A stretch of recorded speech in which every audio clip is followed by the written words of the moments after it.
Well, welcome to Sunday School on the Go from the First Baptist Church in Tallahassee. I'm Jim Glass, one of the teachers in the Pairs and Spares class, and it's my privilege to lead you through a brief look at the history of Israel found in the books of 1st and 2nd Kings. On this last Sunday in June, the focal text for our lesson brings us to the tragic consequences of Solomon's failure as a king, having, as we learned in our lesson from 1 Kings chapter 11, done evil in the sight of the Lord, as he did not wholly follow the Lord as David his father had done. Although King Solomon's political, military, and economic successes were unparalleled in the history of the nation, and the whole world sought audience with Solomon to hear the wisdom God had put in his heart, his moral and spiritual failures set in motion the end of the United Kingdom and the end of the Jewish nation.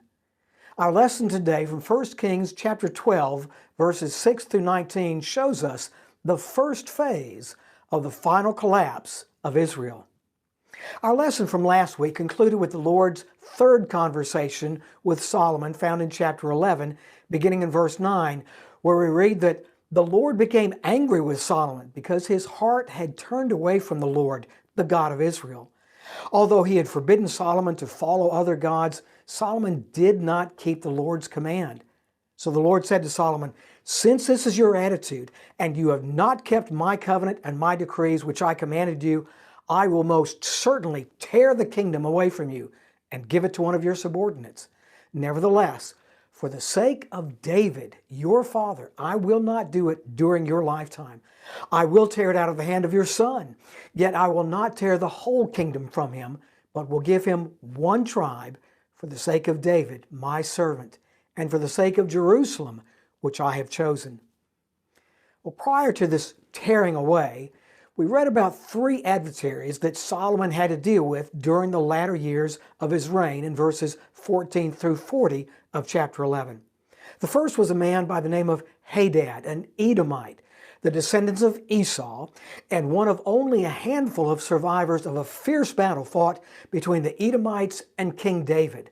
Hadad fled to Egypt, where the Pharaoh gave him not only a house to live in, but also the hand of his wife's sister in marriage. The second was Rezin. He gathered a band of rebels who settled in Damascus, just north of Israel. Our historian tells us that Rezin was Israel's adversary as long as Solomon lived, adding to the trouble caused by Hadad. So Rezin ruled in Aram, otherwise known as Syria, and was hostile toward Israel. The third adversary who plagued Solomon during his reign was Jeroboam. Jeroboam was actually one of Solomon's officials and a member of the tribe of Ephraim. Solomon had put him in charge of the entire labor force from Ephraim. One day, when Jeroboam was going out of Jerusalem, Ahijah, the prophet of Shiloh, met him on the way. While they were alone out in the country, Ahijah took the new cloak he was wearing and tore it into 12 pieces. Then he said to Jeroboam, verse 31, "Take 10 pieces for yourself, for this is what the Lord, the God of Israel, says. See, I'm going to tear the kingdom out of Solomon's hand and give you 10 tribes. But for the sake of my servant David and the city of Jerusalem, which I have chosen out of all the tribes of Israel, he will have one tribe. I will do this because they have forsaken me and worshipped Ashtoreth, the goddess of the Sidonians, Chemosh, the god of the Moabites, and Moloch, the god of the Ammonites, and have not walked in my ways, nor done what is right in my eyes, nor kept my statutes and laws as David, Solomon's father, did." This was just as the Lord had told Solomon earlier in chapter 11. Ahijah went on to tell Jeroboam, "I will take the kingdom from his son's hands and give you 10 tribes. I will give one tribe to his son, so that David, my servant, may always have a lamp before me in Jerusalem, the city where I chose to put my name. However, as for you, I will take you, and you will rule over all that your heart desires. You will be king over Israel. If you do whatever I command you, and walk in my ways, and do what is right in my eyes, by keeping my statutes and commands, as David, my servant, did, I will be with you. I will build you a dynasty as enduring as the one I built for David, and will give Israel to you. I will humble David's descendants because of this, but not forever." Somehow, Solomon found out about what Ahijah the prophet had done. So naturally, he tried to have Jeroboam killed. But Jeroboam fled to Egypt and remained there until Solomon died. Well, chapter 11 closes with a concluding note about Solomon's life. As for the other events of Solomon's reign, all he did and the wisdom he displayed, are they not written in the book of the Annals of Solomon? Solomon reigned in Jerusalem over all Israel 40 years. Then he rested with his fathers and was buried in the city of David, his father. And Rehoboam, his son, succeeded him as king. Our historian tells us in chapter 14 that Rehoboam was Solomon's son from his marriage with Naamah, the Ammonite woman he had married, and who probably also gave birth to Rehoboam before Solomon became king. Although there is a tradition that Solomon had a child by the queen of Sheba born after she left Israel, the Bible names Rehoboam and 2 daughters as Solomon's only children. Rehoboam was 41 years old when he became king, and he reigned in Jerusalem for 17 years. This brings us to the first verse of chapter 12. The first thing Rehoboam did was to go to Shechem to be crowned as king. The choice of Shechem as the place for his coronation was extremely prudent. Jeroboam, you recall, was a proven leader among the tribe of Ephraim. And Shechem was most likely the chief city of Ephraim at the time. If Rehoboam could win over the people of this tribe, he might not have to deal with opposition from Jeroboam. Besides this, Shechem was also his historic and central location within Israel, thus making it a convenient place for the people of the nation to assemble and participate in his coronation. In verse 2, we learn that Jeroboam returned from Egypt when he heard that Solomon's son was to be crowned king. Already there seems to have been a reluctance on the part of the northern tribes of Israel to accept Solomon. So they called for Jeroboam and asked him to be part of the delegation that would meet with Rehoboam. David had led the entire kingdom well, but it seems that Solomon had lacked his father's unifying foresight and ability. As a result, they were not willing to accept blindly a king from Judah who was the son of an Ammonitess whose people worshiped the god Chemosh. Instead of going to Rehoboam at Jerusalem, as the tribes had gone to David at Hebron, they summoned an assembly at their ancient city of Shechem, between Mount Ebal and Mount Gerizim, where Joshua had built the first altar to the Lord after the people entered the Promised Land. In this place of great historic and religious significance for the entire nation, they wanted to voice their grievances to the heir apparent of the throne before they formally ratified him as their king. They told Rehoboam, "Your father made our yoke hard. Now therefore lighten the hard service of your father and his heavy yoke which he put on us, and we will serve you." If you go back to chapter 4, you'll find the plan for the provision of supplies for Solomon's court. This taxation placed a heavy burden on the people, and they naturally complained. In chapter 5, you'll also read about the number of Israelites Solomon forced to work in his construction projects, all apparently at the expense of caring for their families at home without much, if any, compensation from the government. From Jeroboam's work as superintendent of the forced laborers from the tribe of Ephraim, he was certainly aware of the resentment the workers felt, and this probably contributed to his rebellion against the king. But as we saw from our lesson last week, the prophet Samuel had told the people long before that this was going to happen if God gave them a king. On the other hand, Jeroboam and his delegation's complaint has within it a note of discontentment with God as well, for the Lord had placed Rehoboam on the throne. It seems that Rehoboam was taken off guard by their complaint and their request, so he asked them to give him 3 days to consider his reply. During those 3 days, Rehoboam wisely went first to the men of the kingdom who had advised Solomon during his reign. Verse 6. King Rehoboam consulted with the elders who had served his father Solomon while he was still alive, saying, "How do you counsel me to answer this people?" Now, you would have thought he would have received sage advice, for these would have been the people who had learned the very best principles of statecraft and diplomacy from the wisest man who had ever lived. But wisdom was not what was given. Verse 7. Then they spoke to him, saying, "If you will be a servant to this people today, and will serve them and grant them their petition, and speak good words to them, then they will be your servants forever." As sound as this advice appears, the elders probably recognized the immaturity and pride of their new king. Their answer can be understood in two ways. First, they could have been trying to reason with Rehoboam to convince him to respond to the needs of his people and treat them with justice and fairness. If he began his reign by being sensitive and responsive to their complaints, perhaps he would find that the people would be willing to compromise as well and serve him just as they had served his father Solomon. The second possibility, though, is more likely yet far more sinister, in that it assumes Solomon's counselors were skilled in the art of deception and manipulation. In this case, their advice would have been more like, tell the people what they want to hear. Flatter them with kind words. Tell them you're their servant. Tell them you'll do whatever they ask. Then send them home thinking you're going to be fair and honorable and that their concerned voices were heard. Then, when they've pledged their allegiance to you and you have them in the palm of your hand, do whatever you want to do. If that was what passed for wisdom in Solomon's later days, it's no wonder the people rebelled against their government. But Rehoboam didn't take the advice of his father's counselors. Verse 8, he forsook the counsel of the elders which they had given him and consulted with the young men who grew up with him and served him.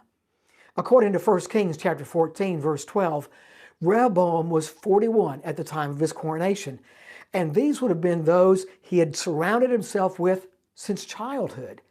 Instead of relying on the tried and tested wisdom of his father's counselors, he turned to the young men who had grown up with him. The aristocratic slackers and loafers, as one commentator says, who had probably enjoyed a life of self-indulgence in the king's court where they had been waited on hand and foot. So I said to them, verse 9, "What counsel do you give, that we may answer this people who have spoken to me, saying, 'Lighten the yoke which your father put on us'?" The young men who grew up with him spoke to him, saying, "Thus you shall say to this people who spoke to you, saying, 'Your father made our yoke heavy, now you make it lighter for us.' But you shall speak to them, 'My little finger is thicker than my father's loins. Whereas my father loaded you with a heavy yoke, I will add to your yoke. My father disciplined you with whips, but I will discipline you with scorpions." At the age of 20, Solomon had asked the Lord for wisdom, for a discerning heart to govern his people and to distinguish between right and wrong. Now, at twice the age his father had been, Rehoboam chooses to accept the advice of, for lack of better words to describe them, the spoiled brats he had grown up with. Now notice, if you will, whose counsel Rehoboam did not seek. Nathan the prophet had been a constant companion of David throughout his reign as king and was there to speak the word of the Lord to the king on many occasions.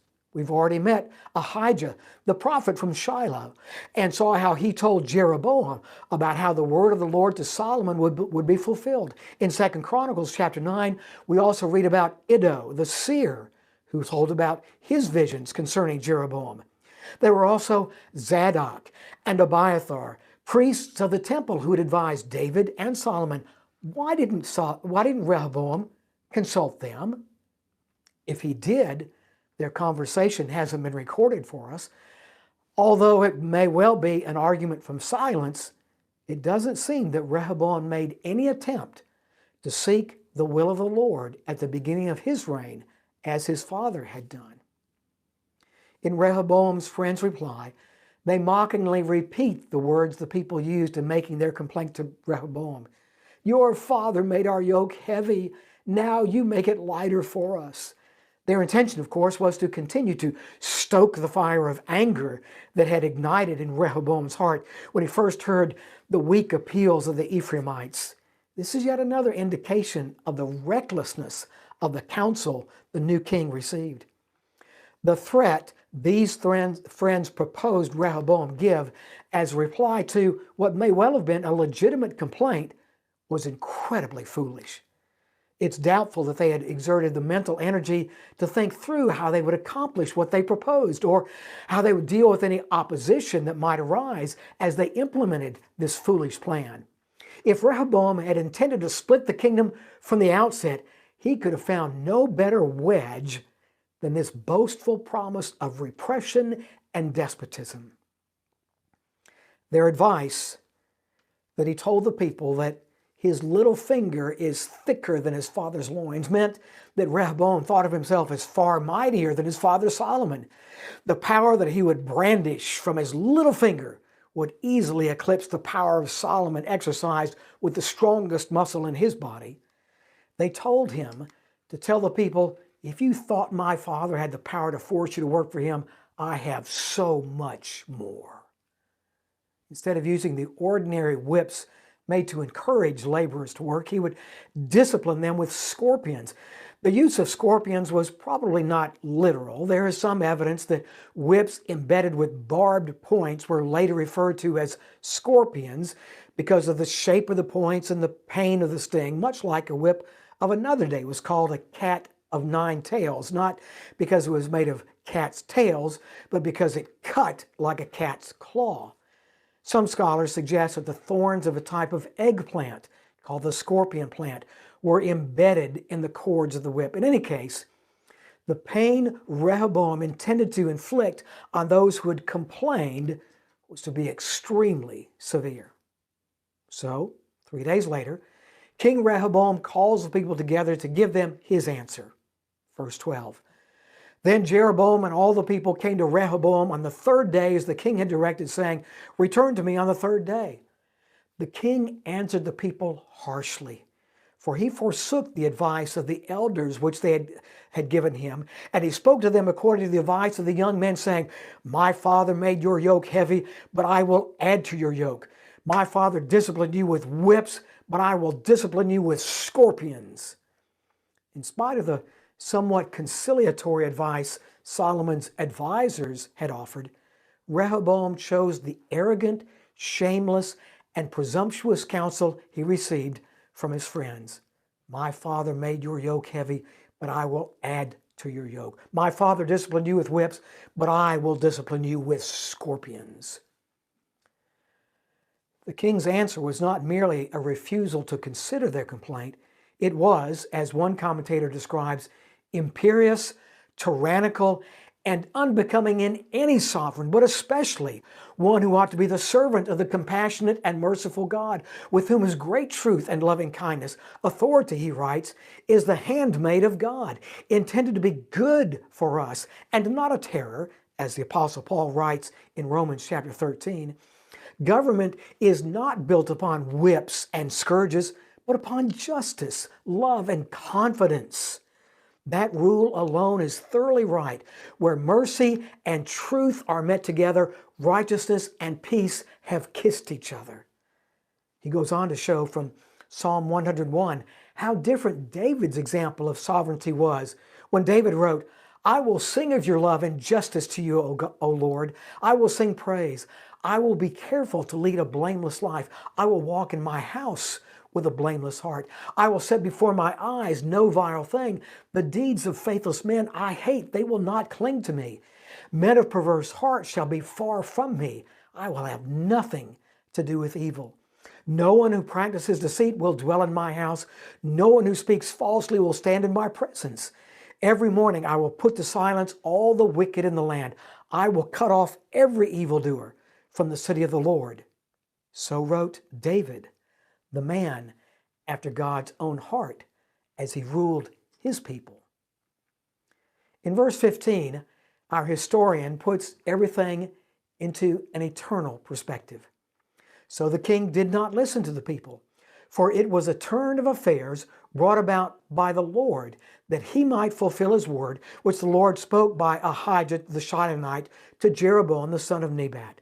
Once again, human passion, pride, anger, and arrogance worked together to fulfill the plans of God. Without interfering with our free will, God guides the course of events to accomplish his purposes. Just as the Lord had hardened Pharaoh's heart after he had hardened his own heart towards the Lord and his people to bring about the exodus of the Israelites from Egypt, and just as Peter explained to the people in Jerusalem at Pentecost in Acts chapter 2 when he said, "This man," speaking of Jesus, "was handed over to you by God's set purpose and foreknowledge, and you, with the help of wicked men, put him to death by nailing him to the cross." God uses our worst and our best efforts to accomplish his good purposes. In this case, the course of events had been shaped by Solomon's sin of turning away from God to follow the gods of the pagan nations around him, and they were left by God to work out their natural results. The sin of the father was visited on the child, and the sin of the child fell on the entire nation. Thus, the word of the Lord spoken to Solomon was fulfilled just as the Lord had said. Alexander McLaren describes the situation like this: Shechem had seen many an eventful hour, but never one heavier with important issues than that on which the united Israel met for the last time. And there, in the rich valley with Mount Ebal and Mount Gerizim towering above them, heard the fateful answer of this braggart. A dozen rash words brought about 400 years of strife, weakness, and final destruction. And neither the foolish speaker nor any man in that crowd dreamed of the unnumbered evils to flow from that hour. Since issues are so far beyond our sight, how careful it becomes us to be aware of our motives. Angry counsels are always blunders. No nation can prosper when moderate complaints are met by threats, and spirited conduct asserting dignity is a sign of weakness, not of strength. For nations and individuals, he says, this is certainly true. He goes on to add, here the historian draws back the curtain. On earth stand the insolent king and the now mutinous people, each driving at their own ends, and neither free of sin in their selfishness. A stormy scene of passion without thought of God rages below, and above sits the Lord, working his great purpose by men's sin. That divine control does not in the least affect the freedom or the guilt of the actors. Rehoboam's disregard of the people's terms was a thing brought about of the Lord, but it was Rehoboam's sin nonetheless. That which, looked at from the mere human side, is a sinful result of the free play of wrong motives is, when regarded from the divine side, the determinate counsel of God. The greatest crime in the world's history was at the same time the accomplishment of God's most merciful purpose. Calvary is the highest example of the truth, which embraces all lesser instances of the wrath of man, which he makes to praise him and effect his deep designs. So all this took place as a turn of events from the Lord, that he might establish his word, which the Lord spoke through Ahijah the Shilonite to Jeroboam the son of Nebat. Rehoboam's rash response set in motion a chain of events that neither he nor Jeroboam could have ever imagined. In verse 16, we read, when all Israel saw that the king did not listen to them, the people answered the king, saying, what portion do we have in David? We have no inheritance in the son of Jesse. To your tents, O Israel. Now look after your own house, David. So Israel departed to their tents. In a single generation, the golden age of Israel came to a crashing devastation. It's difficult, if not impossible, for us to imagine the heights from which this nation, so richly blessed by God during the time of David and the early years of Solomon's reign, although the writing was already on the wall when Solomon succeeded his father, for as we saw last week, Solomon had already violated the covenant with God by marrying an Ammonite woman. But even that, was due to the fact that Solomon chose not to walk in the ways of his father David, to do all that the Lord commanded, and to observe his decrees and laws. A seemingly insignificant and harmless transgression of God's instructions resulted in the division of the nation and ultimately the demise of the kingdom. Even the old adage pales in comparison. For want of a nail, the shoe was lost. For want of a shoe, the horse was lost. For want of a horse, the rider was lost. For want of a rider, the battle was lost. For want of a battle, the kingdom was lost. Wise as he was, Solomon failed to see the far-reaching consequences of his doing evil in the sight of the Lord, beginning, at least, with his marriage to Naamah, the woman belonging to the Ammonites. How did the people respond to Rehoboam? In reality, they were probably only looking for an excuse to separate themselves from their brethren to the south, and Rehoboam's words provided the perfect justification. This spirit of rebellion had actually been simmering from at least the time of David. In 2 Samuel chapters 16 through 20, we find the tragic story of the revolt led by David's son Absalom, who had won over a large number of soldiers from the 10 tribes in the north. Just after Absalom died, David came to Gilgal with an army made up of all the soldiers from Judah and half the soldiers from Israel. Even before Rehoboam's declaration, the 10 northern tribes were being referred to as Israel and the 2 in the south as Judah. A dispute arose as to who had the greater responsibility in protecting the king, Judah or Israel. In the first verse of 2 Samuel chapter 20, we read, "Now a troublemaker named Sheba, son of Bichri, a Benjamite, happened to be there. He sounded the trumpet and shouted, 'We have no share in David, no part in Jesse's son. Every man to his tent, O Israel.' So all the men of Israel deserted David to follow Sheba, son of Bichri. But the men of Judah stayed by their king all the way from the Jordan to Jerusalem." Now, 50 years or so later, that spirit of rebellion finds its expression as the people gathered in Shechem hear almost the very same words spoken by Sheba, son of Bichri. "What portion do we have in David? We have no inheritance in the son of Jesse. To your tents, O Israel. Now look after your own house, David." They renounced their allegiance to the household and lineage of David, declaring that they have been deprived of any benefits that should have come to them as fellow Israelites. The long pent-up jealousy and resentment of David's dynasty finally found its expression.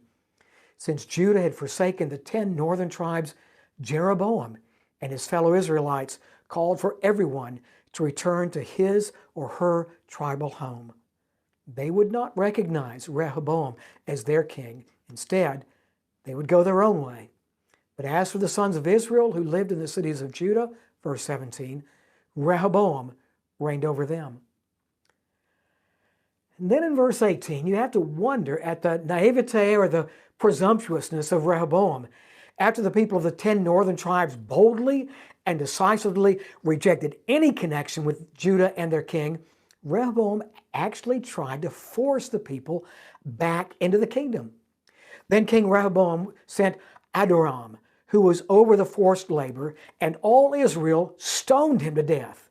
And King Rehoboam made haste to mount his chariot to flee to Jerusalem.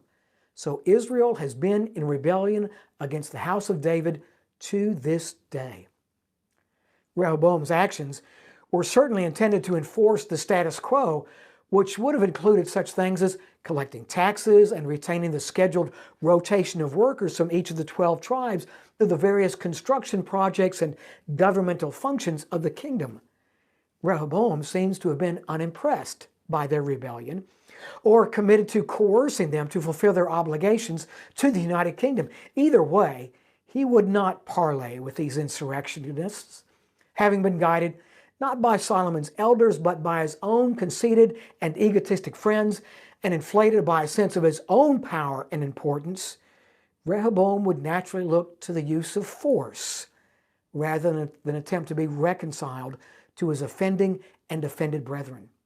He chose to try out his whips of scorpions. To accomplish this forced submission, he sent a man by the name of Adoram or Adoniram, who was in charge of forced labor throughout the nation. Although we read that Adoram was in charge of forced labor during the reigns of David, Solomon, and Rehoboam, some scholars doubt whether the same man would have served in that position for such a long time. In reality, we don't know. There could have been another man by the name of Adoram. Because the Ephraimites in particular had objected to the heavy-handedness of Solomon's labor demands, we can be sure that Adoram was well known to the people of the entire kingdom, and their response to his visit should not have been a surprise to anyone. The first century AD historian Josephus says that Adoram hoped to calm the people down and win them over to the new king, but it was clearly too late. The people from the 10 northern tribes recognized him as a representative of King Rehoboam, who had responded so spitefully to their request for relief from the burdens placed upon them. In the 15th chapter of King Solomon's book of Proverbs, we read that a gentle answer turns away wrath, but a harsh word stirs up anger. Chapter 30, verse 33 says, "For as churning the milk produces butter, and twisting the nose produces blood, so stirring up anger produces strife." Even if Adoram had come to attempt a reconciliation, the people would have had none of it. They had heard enough from this arrogant king who had dispatched his chief taskmaster to demand their submission. So they stoned him to death. Although it's hard to imagine why, Rehoboam was apparently close enough to observe the reaction of the people, and when he saw what they had done to Adoram, he lost no time in running back to Jerusalem. He had discovered that the long-revered name of David held no sway in these northern parts, and that they would have no regard for his rule either. From that day forward, the unity of Israel was broken. The people of the northern 10 tribes soon chose Jeroboam as their king, and the span of Rehoboam's rule was reduced to about the same as that of David during the time when he was king, only in Hebron. Our historian closes this catastrophic chapter in the history of the people of Israel by saying, "So Israel has been in rebellion against the house of David to this day." The jealousy that had persisted from time immemorial between Ephraim and Judah, the two most powerful tribes of the nation of Israel, and had broken out on several occasions into open hostilities, finally resulted in the division of the kingdom after Solomon's death, just as the Lord said it would.